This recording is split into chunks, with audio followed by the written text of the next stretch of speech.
সৈনিক doctor Hasan Mahmud MP. জয় বাংলা।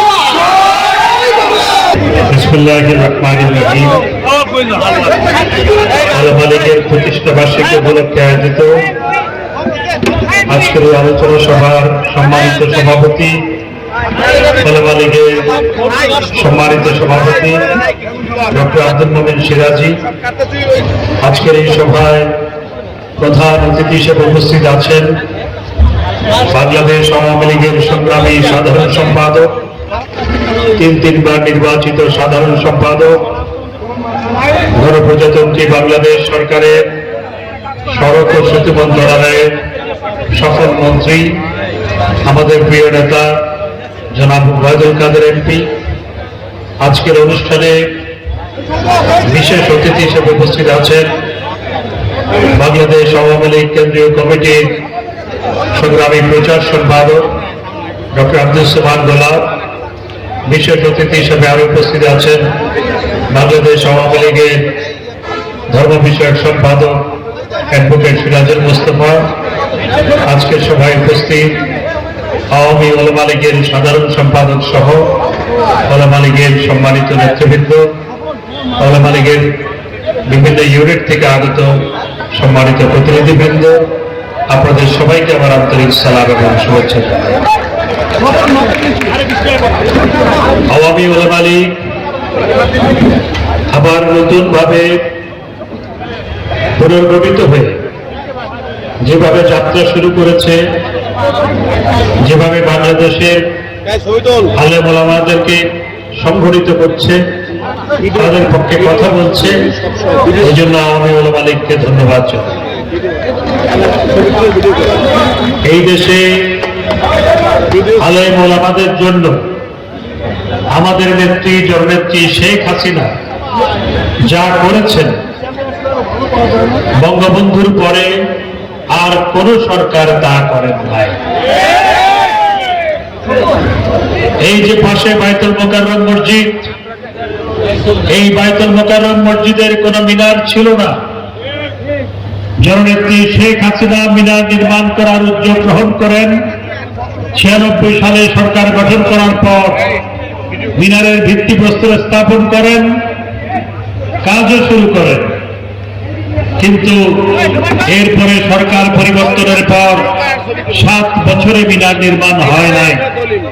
পরে জননেত্রী আবার 2008 সালে সরকার গঠন করার পর সেই মিনার নির্মিত হয়েছে, তার হাত দিয়ে সেটি উদ্বোধন হয়েছে।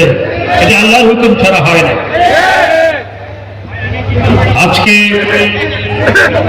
আলেম ওলামারা দাবি দেয় নাই। দাবি না দেওয়া সত্ত্বেও বাংলাদেশের 1,20,000 মসজিদ ভিত্তিক মক্তব প্রতিষ্ঠা করা হয়েছে।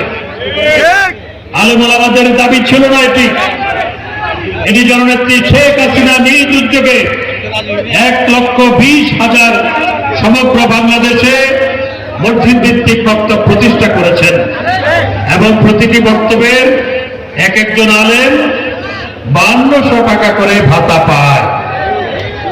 এর বাইরেও প্রতিটি উপজেলায় বেশ কয়েকটি করে আরেকটি প্রজেক্টের মাধ্যমে মসজিদ ভিত্তিক মাদ্রাসা স্থাপন করা হয়েছে, যেখানে কয়েকজন শিক্ষক 12,500 টাকা করে ভাতা পায়।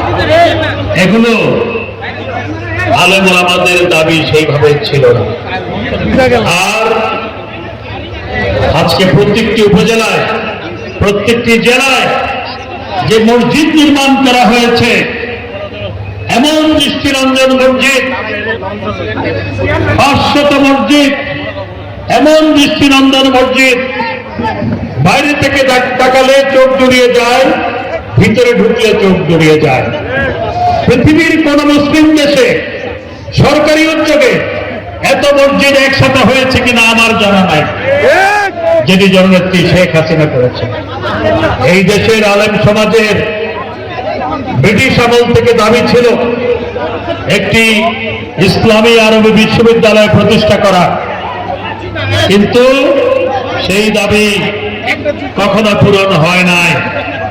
ব্রিটিশের পরে পাকিস্তান হলো, পাকিস্তানের পরে বাংলাদেশ স্বাধীন হলো, বঙ্গবন্ধুকে 3.5 বছরের মাথায় হত্যা করা হলো, কেউ এই দাবি পূরণ করে নাই। জিয়া রহমান আলেম ওলামাদের পাশে বসিয়ে রেখে এই দাবি পূরণ করার আশ্বাস দিয়েছিল।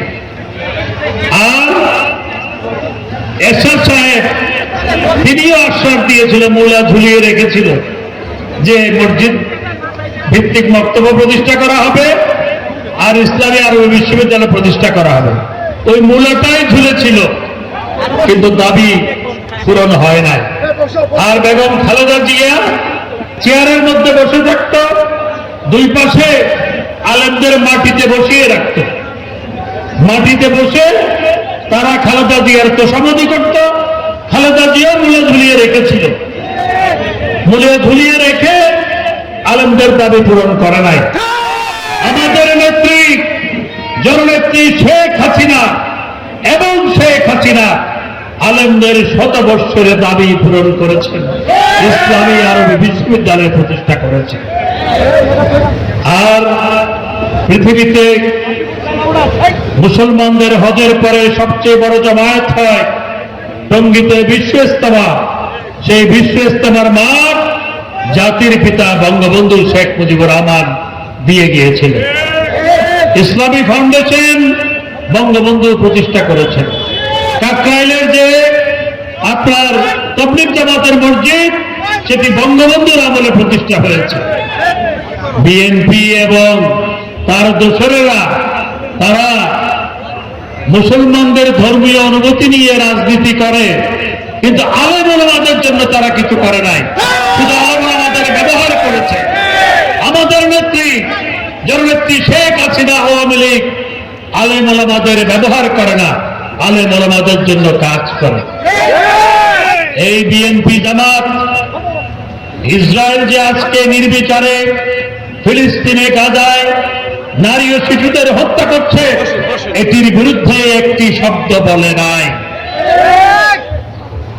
তারা ইসলাম নিয়ে রাজনীতি করে। জামাতে ইসলাম স্লোগান দেখি, আল্লাহ আইন চাই, স্বপ্ন করে শাসন চাই। তোমরা বেটারা একটি শব্দ আজকে ফিলিস্তিনি এই মুসলিম জনতার পক্ষে বলো নাই, ইসরায়েলের বিপক্ষে একটি শব্দ উচ্চারণ করে নাই, আর বিএনপিও করে নাই। এরা ইসরায়েলের দোসরে রূপান্তরিত হয়েছে। সমগ্র দুনিয়ায় মিছিল হয় ফিলিস্তিনিদের পক্ষে, ইসরায়েলের বিপক্ষে। আমাদের আওয়ামী ওলামা লীগ মিছিল করেছে, যুব মহিলা লীগ করেছে, ছাত্রলীগ করেছে। আজকে আওয়ামী লীগের সব সংগঠন এই ফিলিস্তিনিদের পাশে দাঁড়িয়েছে, আওয়ামী লীগ দাঁড়িয়েছে। আমাদের নেত্রী বিশ্ব মঞ্চে ফিলিস্তিনিদের পক্ষে সোচ্চার হয়েছেন জননেত্রী শেখ হাসিনা। আর ওরা ইসলাম নিয়ে রাজনীতি করে, একটি শব্দ বলে নাই। এরা ইহুদিদের দোষরে রূপান্তরিত হয়েছে। এদের হাত থেকে ইসলামকে রক্ষা করতে হবে। ওলামা লীগকে বলবো সেই লক্ষ্যে কাজ করার জন্য। আমি কথা বাড়াবো না। আমাদের নেতা জনাব ওবায়দুল কাদের এমপি তিনি বক্তব্য রাখবেন। ওলামা লীগ আরো সংগঠিত হোক সেই আশাবাদ ব্যক্ত করে আমি আমার বক্তব্য শেষ করছি। জয় বাংলা, জয় বঙ্গবন্ধু। শাপলা টেলিভিশন, দেশীয় ঐতিহ্যের ধারক।